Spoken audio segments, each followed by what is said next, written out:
Saudara-saudara, jangan pernah memejamkan mata setelah membaca sejarah dan membuka mata setelah ini dibuang. Baca selengkap-lengkapnya. Mengapa itu terjadi? Mempertahankan Indonesia. Maka di tahun 50 awal-awal ada tokoh pemuda yang sudah hampir senior, lebih dari 40 tahun, adik daripada generasi Bung Karno, anggota parlemen. Maka ada mosi integral, yaitu Dr. Muhammad Natsir, tokoh dari Partai Masyumi. Diterimalah itu setelah berunding dengan Partai Katolik, Partai Protestan. Diterima. Jadilah Negara Kesatuan Republik Indonesia. Apa kata Bung Hatta? Karena Bung Hatta berprinsip bahwa proklamasi itu 17 Agustus. Kalau saya punya prinsip, pertama adalah 28/10/28. Kata Bung Karno, kata Bung Hatta, oh ini proklamasi kedua. Kalau saya, ini proklamasi ketiga. Sekarang dilupakan orang, siapa yang menciptakan Negara Kesatuan Republik Indonesia? Muhammad Natsir, tokoh Masyumi, pimpinan Masyumi.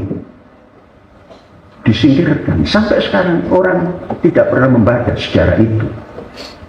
Kalau saudara-saudara sampai hari ini tidak saudara bekali NKRI harga mati saja kalian ngomong, itu kamasalil khimar yahmilu asfaro, persis seperti khimar yang membawa beban berat tapi tidak tahu ujuk-ujuk masuk air nggak bisa naik.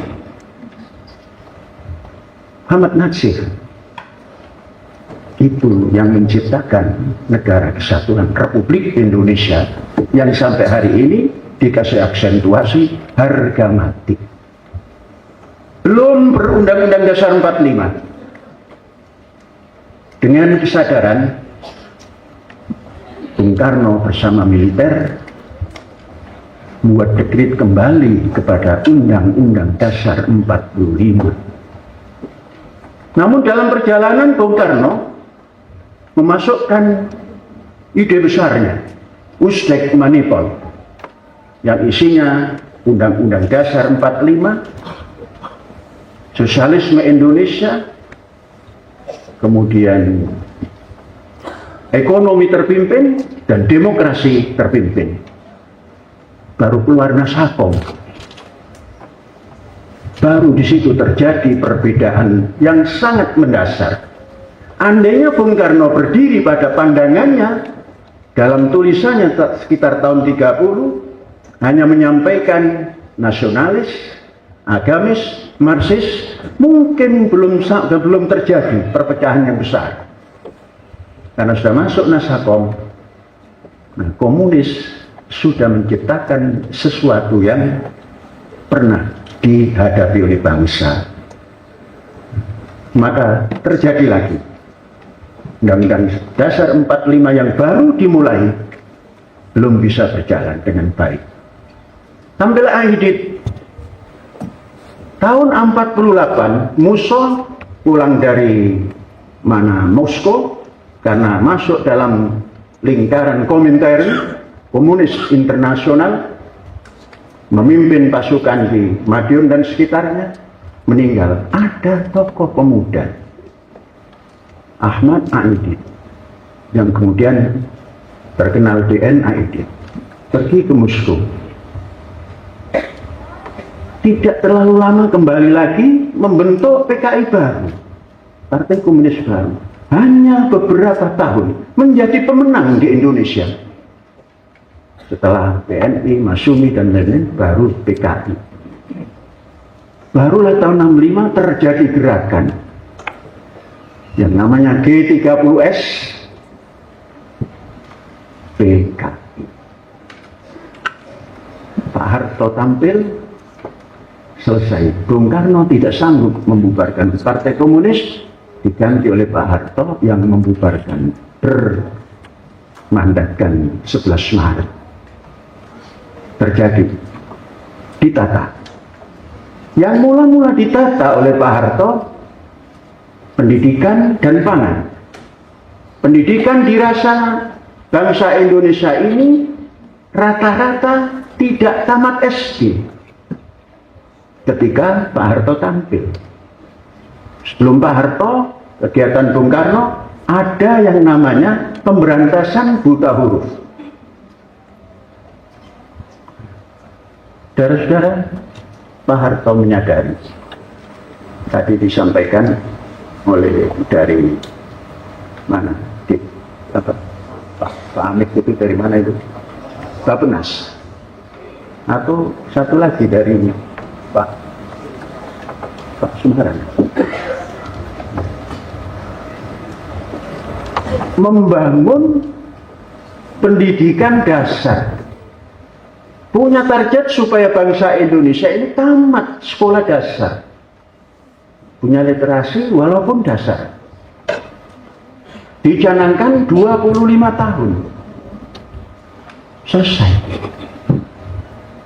Kemudian Undang-Undang Dasar 45 dijalankan secara murni dan konsekuen. Itu moto daripada Pak Harto yang diistilahkan oleh sejarah Orde Baru. Kemudian pangan, dibuatlah Inpres pendidikan, Inpres dan Bimas daripada pangan, Inmas daripada pangan. Indonesia bebas dari kelaparan, sangat minim impor. Terjadilah gerakan yang tak terkendali, merubah Undang-Undang Dasar 45 sampai total tinggal sampulnya. Isinya sudah dirubah, tinggal sampulnya menjadi seperti hari ini. Kemudian dalam hari ini ada cita-cita generasi emas tahun 45. Mungkinkah tercapai? Ya, kalau ditanya mungkinkah, ya bisa mungkin, bisa tidak mungkin. Kalau tidak mungkin, mengapa? Karena Indonesia ada dalam kondisi darurat pendidikan dan darurat pangan. Mau diakui atau mau tidak, begitu kenyataannya. Hari ini pendidikan rata-rata bangsa Indonesia baru SMP. Kemudian nilai daripada ranking daripada pendidikan di Indonesia 54 daripada 77. Jauh sekali. Maka kita katakan darurat pendidikan. Pangan, sekalipun ada bansos yang dilempar-lempar oleh presidennya ketika itu, namun darurat pangan. Bansos selesai, semua berbicara import berapa ribu ton, berapa juta ton. Itu potret hari ini. Maka bangsa Indonesia ini harus punya potret pendidikan ke depan. Harus bertanya, kalau hari ini 60% pendidikan bangsa Indonesia rata-rata itu SMP, tahun 45 berapa rata-rata bangsa Indonesia? Bangsa Indonesia ini akan punya kemajuan kalau anak bangsanya sudah rata-rata 90% tamatan sekolah menengah atas. Tidak usah ada aliyah, tidak usah ini, menengah atas saja. Bisa dicapai atau tidak? Dibuat roadmap untuk mencapai. Itu pendidikan. Kemudian bangsa Indonesia ini yang kedua, karena perkaranya atau persoalannya itu di pangan, harus menjadi lumbung pangan dunia, bukan Indonesia. Gimana roadmapnya? Dua ini yang kita bahas. Tadi itu pembukaan. Kalau pembukaan Ibnu Khaldun itu banyak sekali. Ujungnya hada wallahu yar'ana walhamdulillahi rabbil alamin. Kalau pembukaannya 7 jilid. Kalau yang tebal-tebal, maka dinamakan Muqaddimah Ibnu Khaldun. Itulah bukunya, namanya pembukaan. Kita lanjutkan. Bagaimana bangsa Indonesia untuk mencapai itu, yang minimal rata-rata penduduk Indonesia ini tamatan SMA. Saya memberikan gambaran sedikit. Pada waktu Al-Zaitun berdiri, terus menampilkan moto Pusat Pendidikan Pengembangan Budaya Toleransi dan Perdamaian, saya baru melihat di kampus ini yang bekerja ketika itu 3.000 orang yang mengerjakan simultan dan cepat. Ketika itu rata-rata tamatan SD dan sangat banyak yang nol pendidikan tapi bisa bekerja saja. Maka digariskan, oleh saya menggariskan, anak yang kerja atau orang yang kerja di kampus ini sebagai karyawan pendidikan harus tamat SMA. Berapa lama? 10 tahun. Maka diadakan gerakan yang namanya kelas dewasa. Alhamdulillah setelah 12 tahun alias 10 tahun lebih ke 15, semua sudah terbebas. Semua berpendidikan SMA masuk dalam kelas dewasa yang kemudian ikut program kejar-kejaran itu. Kemudian setelah sampai kepada umurnya yang 25 ini, sudah yang tamatan SMA. SMA itu paket berapa itu? Paket C. Sudah lebih daripada 25% S1. Kemudian ada beberapa sudah mencapai S2. Kemudian dalam proses S3 dari nol.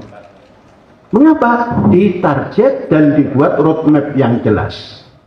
Ada nggak contoh? Abdul Latif. Berdiri coba Abdul Latif. Oh, nggak datang. Biasanya datang itu untuk contoh. Dari SD ditanya, mana ijazahmu? Saya sudah tamat Pak Syekh. Ketika itu kerja bagian pembangunan. Mana ijazahmu? Belum diambil. Jangan-jangan nggak tamat, ambil. Pergi ke Boyolali ditunjukkan. Kok baru? Mungkin baru dibuat Syekh. Nyogok tidak kamu? Enggak, saya sekolah beneran. Oke, masuk. Sekarang mau menyelesaikan S3. Artinya di kampus ini harus sesuai dengan pusat pendidikan. Jangan pernah mendidik tapi dasar pendidikannya hanya SGB. Apa itu SGB? Dulu zaman saya sekolah dasar tahun 55 itu ada guru saya itu SGB. Sekolah Guru Bantu, 3 tahun sekolah dari tamatan SD ngajar. Kemudian yang lebih tinggi lagi SDA. Kemudian dihapus, tinggal ada SGA dan PGA. Kemudian dihapus, sekarang tidak ada. Entah tamatan apa yang jadi guru itu.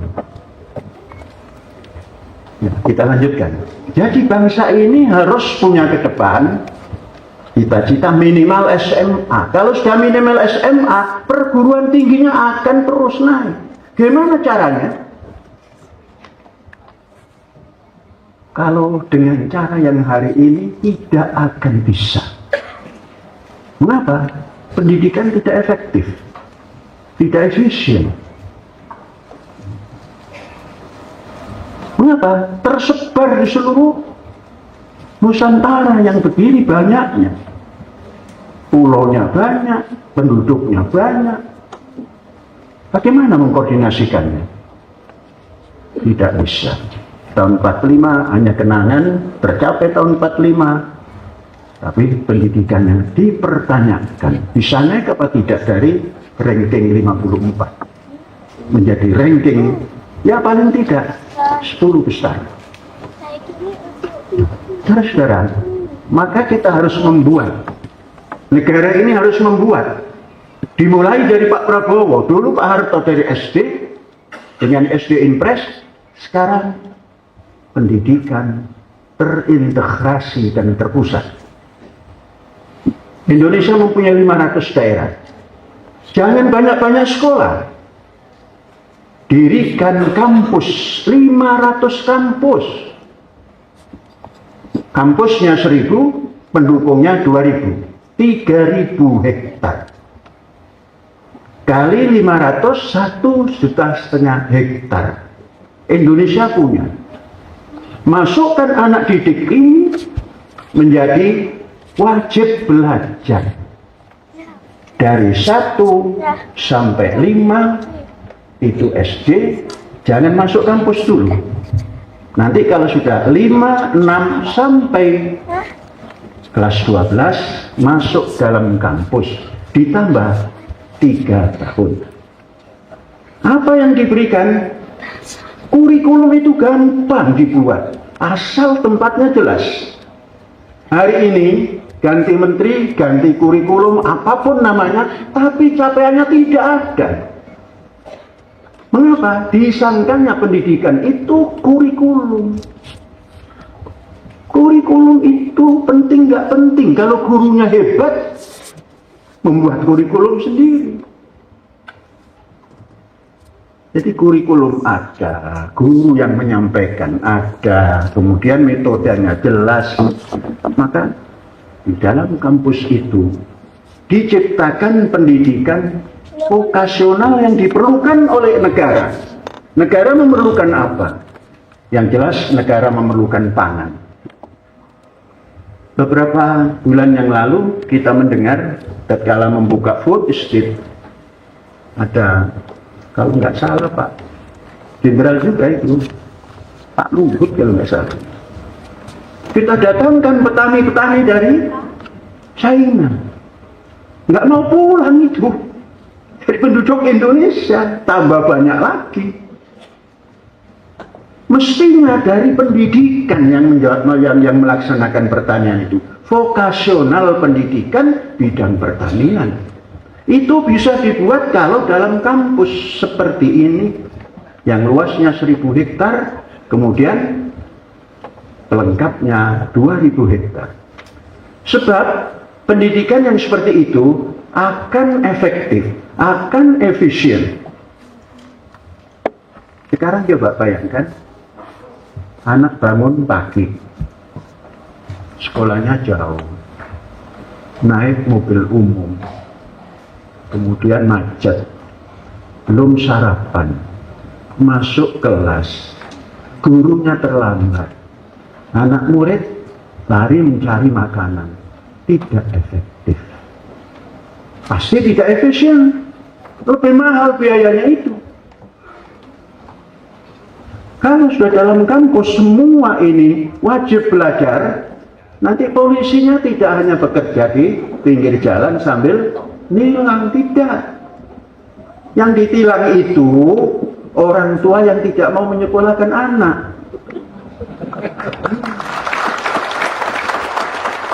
Mengapa?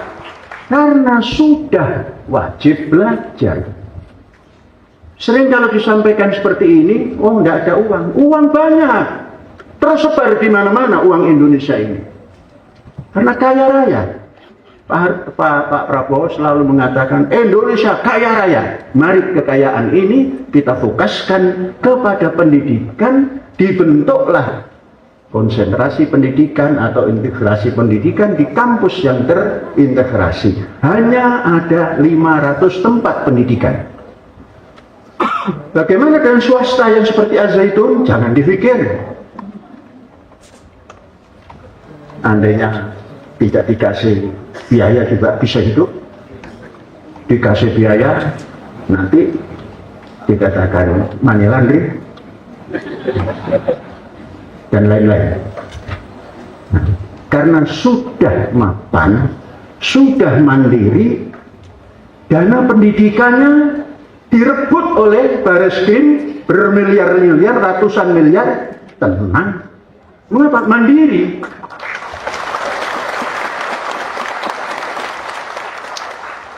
29 Desember tahun 24 itu dicanangkan dana pendidikan Al-Zaitun itu cuma 1 triliun. Dirampok pula sekarang. Diinginkan supaya Al-Zaitun ini tidak bergerak. Namun karena kita bangsa yang bergerak, bangsa Indonesia bergerak, jalan terus.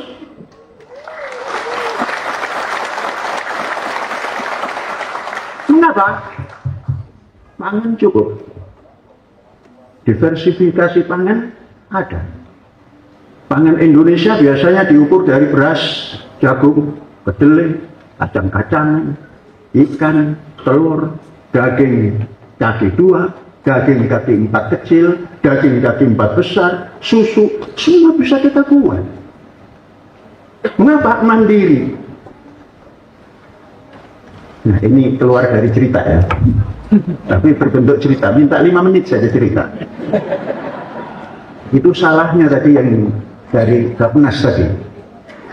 Pakai menampangkan yang gambar pendidikan tertua di dunia kan. Ujung sana Maroko. Kemudian Al-Azhar. Kemudian Iran. Kemudian Al-Zaitun. Kenapa kalau dilihat gambar kan seperti agak sama gitu. Agak bukan sama. Dibangun berapa lama itu? Al-Zaitun ini dibangun berapa lama? Fisiknya 10 tahun. Sampai fisik yang seperti ini 10 tahun. Bagaimana bisa dibangun dalam 10 tahun seperti ini? Saya melang-lang buang. Nah, toko broto di luar Indonesia itu hampir 10 tahun. Semua negeri muslim saya datangi. Kok punya uang saya? Uang itu gampang dicari. Saya ketika itu ditugaskan oleh Pak Natsir. Kata Pak Natsir, Abdussalam, kamu tugas ke luar negeri saja. Kalau di dalam negeri kamu ini sering golput. Nanti dicari-cari orang terus. Jadi setelah dicari-cari orang, disembunyikan orang, kamu keluar negeri saja. Nanti ikut golput lagi, rusak lagi kamu gitu. Ya oke. 1 tahun ditugaskan ke Suriname. Tapi mentalnya kecil, takut, nggak berani. Kita ditugaskan di Malaysia Timur. Dulu Kalimantan Utara namanya. Kemudian berubah menjadi Sabah. Sabah itu sebetulnya milik Belanda, ditukar kepada Raffles. Raffles memberikan ini apa namanya, Sumatera itu apa? Bengkulu. Singapura juga punya Indonesia tadi, Malaka punya Indonesia. Bukan. Jadi singkat kata, tanggal 21 September saya baru punya anak yang diidam-idamkan anak putri masih merah, ditinggalkan. Kata Pak Nasir, cepat berangkat. Berangkat. Kerjanya ringan-ringan saja di Malaysia Timur sebagai pembina keagamaan. Dan saya setiap tahun mendapat tiket berupa uang untuk dibelikan tiket. Tidak digunakan untuk ke Indonesia saja, tapi digunakan keliling. Nah itu namanya punya uang. Setelah hampir 10 tahun, nah belum. Setelah dalam perjalanan tahun 80 masuk, kemudian 82 diangkat menjadi presiden Masyarakat Indonesia Sabah Sarawak Brunei. Selama 8 tahun, 2 periode. Jadi tahu pelosok-pelosok, terus diskusi, sampai punya keinginan besar untuk mendirikan lembaga pendidikan yang sedikit beda dengan yang ada. Pesantren tapi bukan pesantren, spiritnya saja, spirit pesantren, but modern system, mulai dibuat. Sampai hampir 10 tahun saya pamitan ke kawan-kawan. Saya mau resign, meletakkan jawatan karena diangkat dari Robito Alam Al-Islami, saya serahkan mandat, saya mau pulang. Kawan-kawan mencegah, mau apa lagi kamu? Sudah enak kerja di sini. Di Indonesia susah mencari kerjaan. Itu memang betul, tapi saya tidak mencari kerjaan, mau membuat pekerjaan.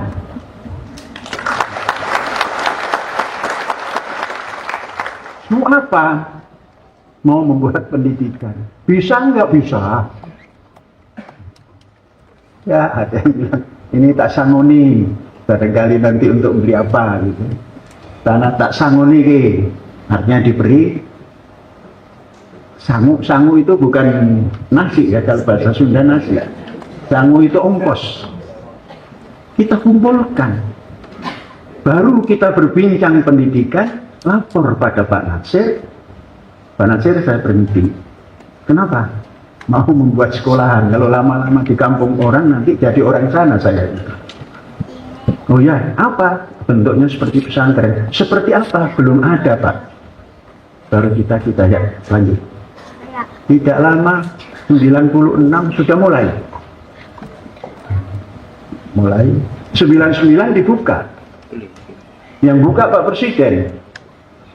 2015 kita anggap selesai membangun fisik, membangun yang lain. Nah, ternyata bisa. Apalagi Indonesia, itu tadi gambaran ya. Dan 10 tahun itu. Yang kita duduk di sini 10 tahun. Satu di antaranya kita duduk di sini, ini bangunan yang dibangun dalam 10 tahun. Sampai masjid sampai hari ini itu 10 tahun. Makanya nggak selesai-selesai. Kalau selesai nanti nggak ada amal ibadahnya.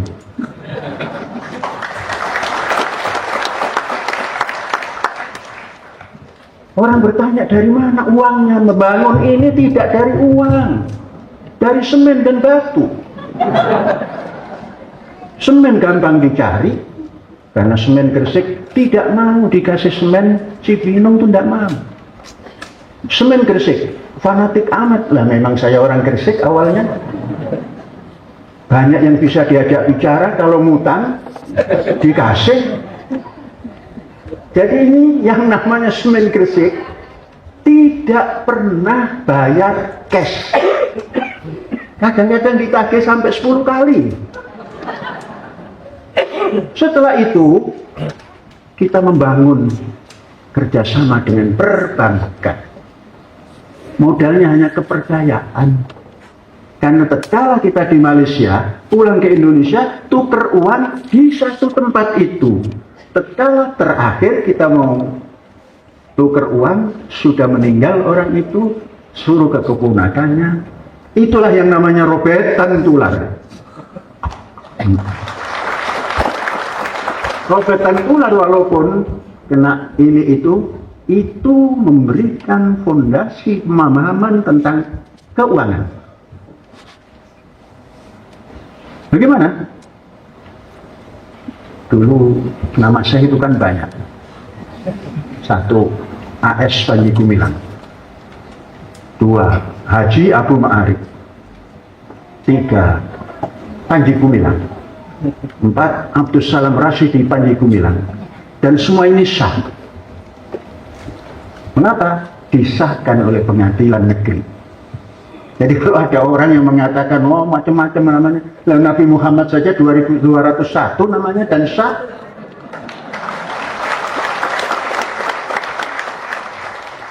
Maka sering disindir, oh itu namanya banyak. Kenapa kalau banyak? Yang sulit itu sedikit. Kalau namanya banyak, sampai Pak Kiflan juga tahu itu namanya banyak. Kan intel Pak Kiflan tadinya. Tapi sahabat dekat. Sampai jadi jenderal itu, sahabat dekat. Uang itu gampang dicari. Maka mengasih pelajaran. Pak Abu, namanya Abu Ma'arif dipanggil. Di bank itu nama Abu Ma'arif. Kalau caranya begini, Pak Abu nggak bisa bangun. Punya 1 juta, dihabiskan 1 juta. Terus bagaimana? Dia pinjam ke bank. Terus apa? Apa namanya cakarannya? Bornya. Uang. Gimana ke uang? Uang Pak Abu ini jangan dipakai, simpan saja di bank, pinjem ke bank, nanti dicicil karena Pak Abu tiap pekan ada penghasilan. Dulu saya mengatakan, apa pekerjaan Pak Abu? Jual beli barang bekas. Apa saja, orang bekas juga dibeli. Ya, bekas tidak baik kita baikkan. Itu kan jual beli barang bekas. Jangan-jangan saudara juga ada yang barang bekas.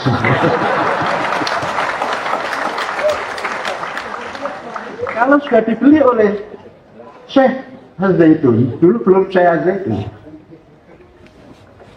itu saya mau membuat pendidikan, kamu mau ikutnya? Bagaimana? Ini. Oh iya ikut. Gimana cara ikutnya? Kamu membeli tanah, wakafkan ke Al-Zaitun. Lah kok pada mau? Banyak orang yang mau. Sehingga manusia Indonesia yang otaknya curiga terus, padahal Pak Kiflan yang namanya ketika itu penguasa tentara dan Intel nggak curiga. Apa buktinya nggak curiga? Bergabung sampai hari ini. Pertama yang ditanya itu dananya dari mana? Ngerampok ya. Dan Panji Gumilang kalau ngerampok lehernya habis sudah.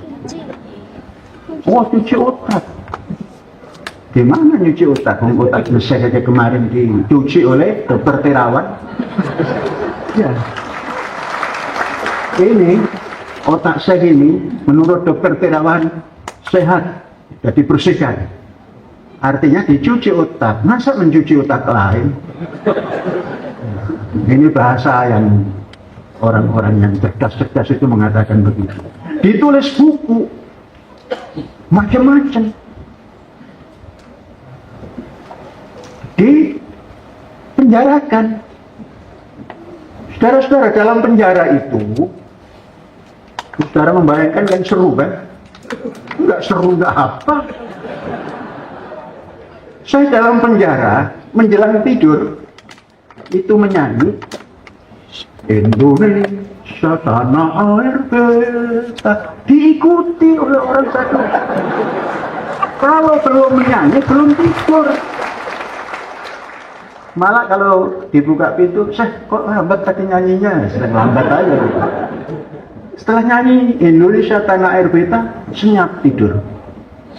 Ternyata sekarang diikuti di Gelora Bung Karno itu, sambil tepuk tangan mengalahkan Saudi. Ada orang yang bertanya, Syekh, mengapa Saudi itu kok kalah? Ya kalah lah. Negara yang sudah ada didirikan oleh Muhammad Rasulullah dirubah, sertifikatnya diganti, akte notarisnya diganti. Bukan akte notaris Madinah Al-Munawwarah dipimpin oleh Muhammad Rasulullah dan seterusnya, mestinya dirubah akte notarisnya menjadi Saudi Arabia. Pantas dikalahkan oleh ketuhanan yang Maha Esa.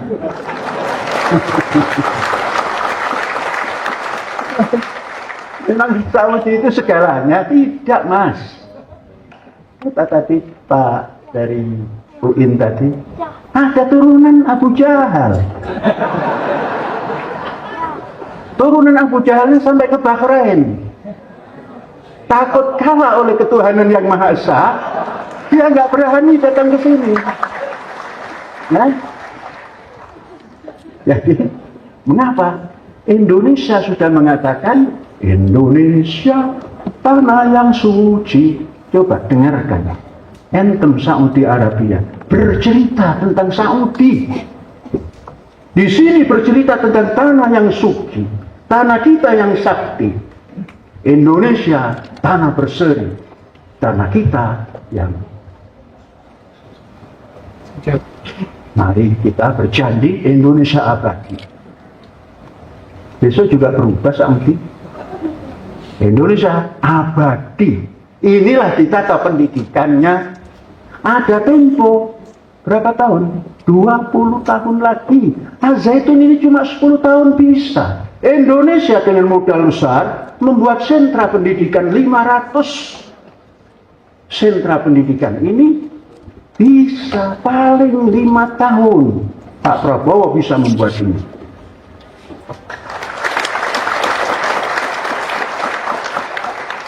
Di sana nanti ada vokasi. Vokasi apa yang didulukan? Oh, ini pertanian supaya maju gimana? Anak-anak didik disuruh membuat alat pengolahan tanah. Setelah begitu alat untuk menyebar pupuk. Setelah itu alat untuk membasmi hama. Setelah itu alat untuk memanen, dibuat oleh anak sekolahan. Cina begitu, Amerika juga begitu, Jepang begitu, Indonesia akan begitu dimulai oleh Pak Prabowo. Sampai nanti bekerja sama itu dengan Pindad dan sebagainya, membuat senjata, membuat alat perang di situ. Kerjakan oleh anak bangsa yang terdidik. Mumpung belum ketinggalan zaman kita ini. Kalau sampai tahun 45 begini-begini saja, ya begini 54 dari 77. Memblek namanya. Bisakah pendidikan berjalan dengan baik tanpa pangan? Pendidikan hal yang tutur bahadal baik. Ikuti aturan negaramu. Kenapa? Alladzi at'amahum min ju' wa amanahum min khauf. Amanahum min khauf itu pendidikan. At'amahum min ju', food and agriculture dibuat secara bersama. Saudara-saudara, penduduk hari ini 283 juta. Bagaimana dengan 2045? Paling sedikit 325 juta, mungkin 350 juta. Berapa pangan yang diperlukan? Kalau pangan bangsa Indonesia 0,12 ton, katakan kali 350 langsung, kali 350 juta, mungkin hasilnya 42 juta ton beras. Berapa keperluannya? Kalau sudah anak-anak didik kita yang vokasional tadi berdasar ilmu untuk bertanam, bisa menghasilkan beras yang bagus minimal 10 ton per tahun. Kemudian 42 juta ton dibagi 10, kan cuma perlu 4.200.000 hektar. Nggak usah membuka lahan baru. Lahan di Indonesia ini yang dimiliki petani 8,1 juta ton, sewa sebagian. Pak Kiflan, ini Pak Kiflan ini CS-nya Pak Prabowo. Dari peristiwa 98 itu, jenderal-jenderal yang lain masuk ke tank, Pak Prabowo naik, Pak Jenderal Kiflan itu naik di atas membawa brand begini, ayo siapa yang mau memimpin itu. Sampaikan pesan ini, sewa. Bagaimana nyewanya? Ambilkan dari dana ketahanan pangan Indonesia. Tahun 25 ini kalau nggak salah 144,9 triliun. Kalau didolarkan itu menjadi 9 miliar sekian dolar. Bagaimana kalau untuk nyewa? Pertanian di Indonesia 1 tahun itu kalau punya keuntungan bersih 1.000 dolar itu sudah, waduh, geleng-geleng kepala sambil senang. Nggak ada yang dapat itu. Nah, negara menyewa 1.500 dolar. Kemudian untuk biaya produksi dan lain-lain sampai mekanisasi, nanti membasmi hama itu tidak pakai apa namanya macam-macam, drone saja itu jalan. Itu dibiayai 5.000 US dollar. Diserahkan kepada petani atau rakyat yang disewa 1.500, 3.500 untuk saprodi dan lain-lain. Maka nanti per 1000 hektar ini, daerah pertanian tidak seperti sekarang. Sekarang itu mau bawa 1 karung itu sulitnya bukan main. Pematangnya sempit, kecil, kemudian dipanggung. Kalau ini untuk menyongsong generasi emas nanti, must be broken. Pasti hancur. Dirubah 1000 hektar itu dikasih jalan inspeksi. Jangan sempit-sempit buat jalan inspeksi pertanian. Minimal itu 8 meter, terus median jalan pinggir jalan ini 4 meter. Ditanami tanaman pelindung. Kemudian tengah ada dibagi lagi. Di situ ada irigasi dan sebagainya. Maka tatkala tanam menggunakan mesin tanam.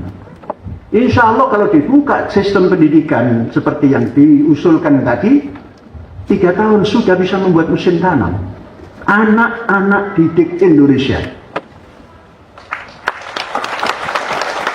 yang vokasi. Kemudian biasanya tanam padi itu harus ada matun, ngoyos kalau bahasa Jawa Sundanya. Sudah tidak lagi tangan yang garuk-garuk begini. Dibuat mesin ngoyos. Siapa yang membuat? Anak sekolahan.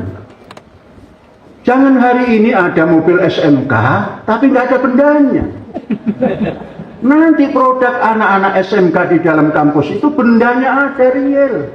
Untuk kepentingan Nusantara yang segini luas. Sampai panen. Panen sudah tidak lagi menggunakan etem, alat kecil. Pakai mesin panen yang sekali ngangkut 1 mobil besar yang isinya 20 ton angkut. Masuk ke tempat penjemuran. Penjemurannya bukan matahari. Pakai dryer yang sumber energinya dari diri padi itu sendiri. Maka keringnya merata. Setelah itu disimpan, jangan dalam karung, silo yang besar. Kemudian dibuatkanlah rice milling yang bagus, dari silo dibuka jadi beras. Beras yang ditanam jangan beras yang dimasak malam tadi, besok sore jam 5 sore sudah basi. Beras yang ditanam, insya Allah penelitian anak-anak ekstrakurikuler Al-Zaitun bisa menghasilkan beras bagus.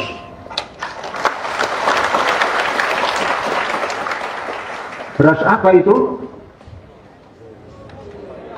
Gloria. Apa itu Gloria? Gemah Ripah Loh Sinawi, Republik Indonesia Raya, disingkat Gloria. Sumber bibitnya dari mana? Bukan dapat nyuri. Kita minta ke Jepang nggak dikasih, ke Singapura. Dan yang memilih saya sendiri, karena yang lain-lain belum tentu bisa. Dapatlah beras. Ditengok oleh saya dengan mata batin dan mata zahir. Oh, ini bisa tumbuh ini. Beli 1 kilo saja, karena harganya cukup mahal. Sampai di sini direndam, tanam tumbuh 160 titik tanam keluar. Sekarang sudah bisa untuk 1000 hektar. Nama padinya bukan Koshi Hikari, tapi Kaze Koshi Hikari. Kaze jenis padi Jepun. Jadi jenisnya Japonica, bundar. Lezatnya bukan main kalau sedang sehat.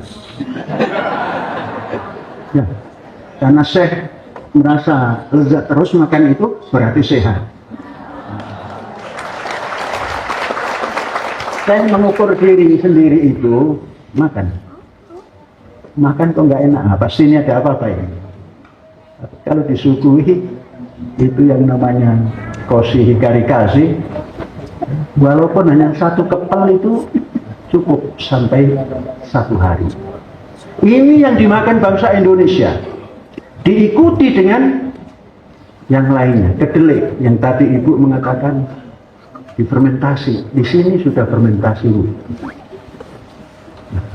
Bisa tahu, bisa tempe. Kalau tahu tidak fermentasi, tempe fermentasi. Kemudian ingin minyak goreng, nanam kacang tanah, nanam kedelai, nanam wijen. Jadi sini ada minyak wijen, minyak kacang tanah, minyak kedelai. Makan sendiri. Terkadang kalau ingin, kata orang, kalau minum pagi 1 sendok, sore 1 sendok minyak wijen hitam, katanya semakin kemelintang. Kemelintang itu cerah. Ada semua, wijen putih ada, wijen hitam ada. Semua ada. Ingin ikan, alhamdulillah, masuk ke laut. Maka makannya tuna. Sekarang membuat kapal. Kapal yang di Irian dan kapal yang di Jawa Selatan nanti. Semua yang buat anak sekolah. Insinyur pembangunan saja nggak boleh dekat-dekat. Jangan dekat-dekat, nanti ente klaim. Ini supaya dikerjakan oleh anak didik kita, berarti punya kebanggaan. Dan anak didik kita akan punya sertifikat laut. Tanggal 15 ini dan nanti keluar Januari. Baru sekolah 1,5 tahun dan itu setengah tahun. Apa yang diuji? Yang diuji, ini kapal buatan siapa? Saya, Pak. Siapa arsiteknya? Saya. Tamatan mana? Nggak tahu. Lah kapal saja Nabi Nuh itu nggak ada sekolahannya. Bisa membuat kapal, dibuat di Rembang, mendaratnya di Ararat. Jadi Nabi Nuh itu mungkin orang Rembang. Mengapa? Kayu jati. Kayu jati yang sudah lama itu, apa nah istilahnya itu? Jati purba. Jati purba itu adanya di Rembang, di tempat ukiran itu, di Parah, di Randu Blatung, gitu. Dibuatnya di sana dan mungkin ketika itu Nabi Nuh diejek. Baru saja kan di sana banyak PKI kan. Jadi kalau zaman Nabi Nuh mungkin PKU lah. Partai Keadilan Umat.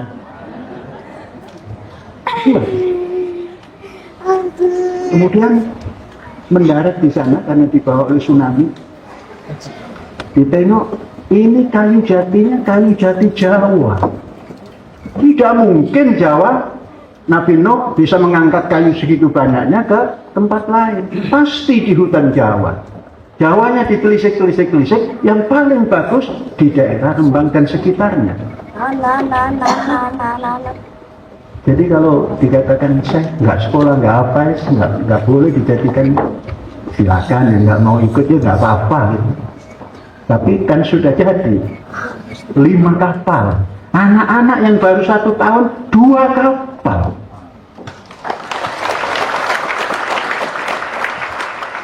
Kalau nggak percaya, nanti bapak-bapak yang habis memberikan orasi, tengok yang buatan anak-anak yang masih sekolah, alia kelas 10 dan 11. Kalau 10 baru setengah atau harus 1 semester, kalau 11 1,5. Dia punya 2 kapal. Nah, mau dibawa ke laut, gimana saya? Dibeli oleh saya. Tuh kan, ada yang membeli kan? Nah sekarang kalau membuat kan nggak ada yang membeli. Contoh, dibuat SMK, otomotif. Keluar nggak ada yang beli. Yang beli orang Jepang. Sedangkan bangunlah jiwanya, bangunlah badannya untuk Indonesia Raya. Tujuan ke Jepang dan bangga. Jalankan kapal di luar saya. Gimana? Kapal Singapura sudah berapa lama? Sudah hampir 3 tahun. kamu tidak nasionalis. Kemarin ada alumni yang bangga sekali. Jangan bangga kamu. Di mana Indonesiamu?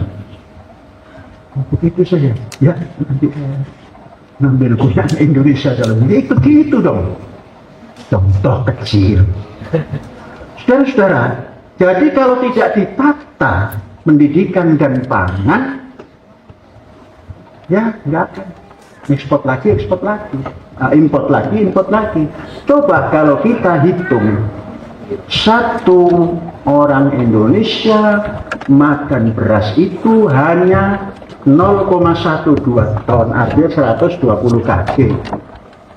42, kalau 350 perlu 42 juta ton. 42 juta ton dibagi 10 menjadi 4,2 hektar. 1 hektar disewa, katakan biayanya 5.000 menyewa, mendapat 1,8 juta hektar. Pak Prabowo tahun kedua atau ketiga sudah punya 3,6 juta hektar, terus nyewa. Rakyat senang, mengapa? Menerima uang dan ada di desa, uang itu keliaran di desa. Sekarang kalau orang desa memegang $1.500, kerja di mana? Jadi TKI apa? Nanti uang itu berkeliaran di desa. Majulah desa, majulah kota. Maka dikelola secara koperasi, namanya desa kota.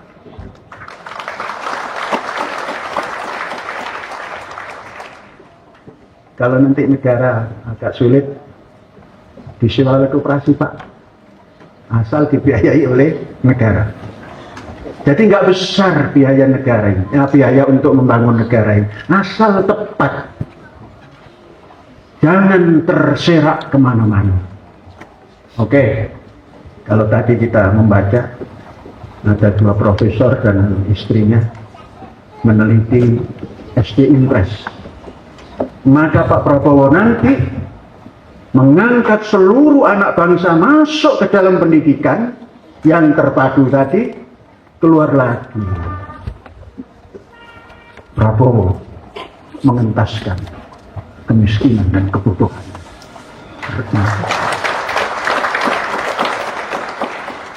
Titip, Pak Jenderal, titip sampaikan. Kalau enggak, undang diskusi. Nanti jangan-jangan seperti dikhawatirkan seperti musyawarah tikus. Enggak. Apa musyawarah tikus? Jadi tikus ini diserang oleh kucing terus setiap hari. Maka mencari tempat yang aman bermusyawarah, yang besar sampai yang kecil. Keluarlah pendapat dari yang kecil. Nah, kesimpulan pendapat dan demokrasi tikus itu kita pasang di leher kucing genta itu lonceng, biar nanti lewat sudah kerincing kita lari. Setuju, bagus. Yang kecil bertanya, Mas, siapa yang menempelkan di leher kucing? Bubrah lagi, jangan sampai begitu. Andainya iya disampaikan setuju, siapa yang melaksanakan? Panji Gumilang siap. Tentunya dengan Pak Kiflan. Oh, kalau nggak ada jenderalnya Indonesia ini bahaya. Jadi Parjo lah. Yang satu Parcok, yang satu Parjo. Partai hijau. Yang sini partai coklat. Kan sudah terkenal itu bahasa itu. Bukan PDI dan Golkar, bukan. Parjo dan Parcok gitu. Jadi ini saudara-saudara, insya Allah kalau begitu menata Indonesia, makannya dipenuhi. Menurut Ibu tadi, pangan yang apa tadi itu Bu? Yang fungsional, sudah pasti Bu. Beras Dari beras itu ada katulnya. Katul itu bisa dibuat untuk fungsionalnya. Dari situ ada jagung. Jagung bisa diambil macam-macam untuk ternak dan lain-lain. Kemudian ada kedelai, kemudian ada kacang-kacangan, kemudian ada rempah, bawang putih, bawang merah, merica polo dan lain-lain. Ketumbar sinten merica polo. Itu namanya sambara 12 kata orang Sunda. Kemudian daging, jangan banyak makan daging. Justru bangsa Indonesia kenapa dulu itu menjadi nenek moyang orang pelaut pemberani? Makan ikan. Mengapa? Ikan itu lebih rendah panasnya daripada darah kita, gampang diolah. Tapi kalau daging lebih panas dari darah kita, nggak bisa dicerna. Ya bolehlah kadang-kadang. Makanya pantas kalau makan daging, Idul Fitri dan Idul Adha cocok itu. Yang lainnya makan ikan. Adapun sapinya diambil susunya. Jadi ayam itu namanya daging kaki 2. Itu lebih panas itu daripada kambing. Kambing apa nama daging kaki 4 kecil. Ya yang suka yang itu ya makan. Yang penting kecil. Daging kaki 4 besar. Ikan. Buah di Indonesia itu apa saja tumbuh. Kalau sudah begitu, mustahil tidak cerdas. Dan ditata dari sejak dalam kandungan ibu. Berapa menit? Ya, inilah untungnya yang belakang ya ini. Nggak pakai di stop. Jadi, maka saudara-saudara jangan bangga dengan nenek moyang. Tapi teladani saja. Maka lagu nenek moyangku pun saya rubah. Jadi iramanya lagu nenek moyang, Ibu Sud. Tapi isinya kita rubah. Nenek moyangku orang pelaut. Kamu? Bukan kamu orang apa? Nggak pernah berani ke laut. Ini ada guru. Nggak usah disebut namanya. Berlayar. Kemudian ke belakang kita pikir mau buang air kecil. Buang air yang dalam perut. Buat apa ini? Padahal sudah diajari Bismillahirrahmanirrahim wa mursaha. Ngomong kosong. Ilmu hanya untuk doa. Doanya juga nggak jelas, nggak pernah naik kapal. Dari semua ke laut. Jangan nenek moyang, gula kamu gimana? Jawablah, aku pelanjut nenek moyangku terus. Cinta laut, samudra biru terus. Ku jaga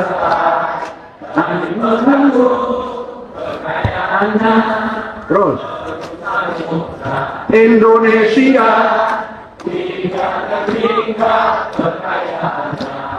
mari dijaga, mari diraksa agar lebih Indonesia. Nah, begitu dong. Hah? Tahu saudara-saudara kapan mengarangnya itu? Kalah Toko Broto di Indramayu. Orang-orang sibuk berbicara kapan pulang saya. Pulang kan, asal saya mau pulang. Nih, ayo nyanyikan. Apa saya? Ini nyanyi, dirubah. Jangan nenek moyangku terus. Kamu baca aku lagi. Petaninya gimana? Tuhan bersabda. Terus pemakanannya jaga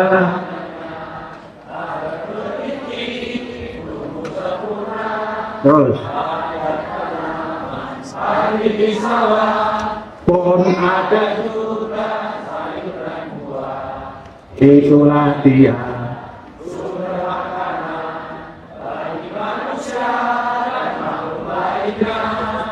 Oh, kan?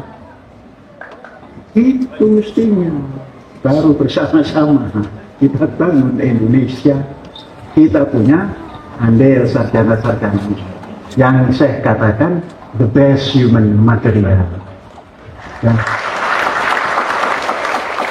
Terima kasih dan selalu berdoa mudah-mudahan kita semua diberi kekuatan lahir batin, diberi rezeki yang paripurna, diberi kekuatan untuk memanfaatkan rezeki itu demi pengabdian dan dharma bakti pada Tuhan Yang Maha Esa. Hadza wallahu yar'ana wa yaqbaluna walhamdulillahirabbil alamin.